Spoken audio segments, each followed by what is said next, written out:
আমি যদি উল্টে পড়ে থাকি, খাই দাই, খেলাম বাঁচলাম, কিছু জানার দরকার নেই। আমার মা আমার রুমের ধারে পাশে গেছে না, মানে আমার মা তখন খুব ব্যস্ত, ঘরের সমস্ত কাজ ওনার করতে হবে, মানে অনেক ব্যস্ত। কিন্তু আমি যখন কোনো কুকর্ম করতে যাব, এই ধরো এক্ষুনি দেখে এলাম ঘুমাচ্ছে, অতিরিক্ত ঘুমিয়ে পড়েছে, আত্মা শরীর থেকে বেরিয়ে গিয়ে পরমাত্মার সাথে মিলে গেছে, তখন আমি ঘরে এসে একটা এমন কাজ করবো যেটা ওনার পছন্দ না।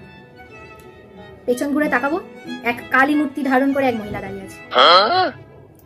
আমি বুঝি না কি করে জানতে পারে, মানে মানে গন্ধ পায় নাকি নাকি কোনো ডিভাইস লাগিয়ে রেখেছে, মানে জানতেটা পারে কি করে? আর আমি যদি জিজ্ঞাসা করি যে তুমি জানতে পারো কি করে, কি করে আমাকে প্রসেসটা বলো, তখন একটাই কথা বলবে, তুই যখন মা হবি তুই বুঝতে পারবি। তা আমি যখন মা হবো কি করে বুঝবো? তুমি আমাকে প্রসেসটা জানিয়ে দাও আগে দিয়ে, তাহলে তো আমি বুঝবো, আমি তারপরে তো শিখবো।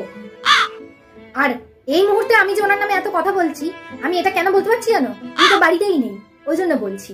আর তার থেকে বড়, মা তুমি কখন এলে?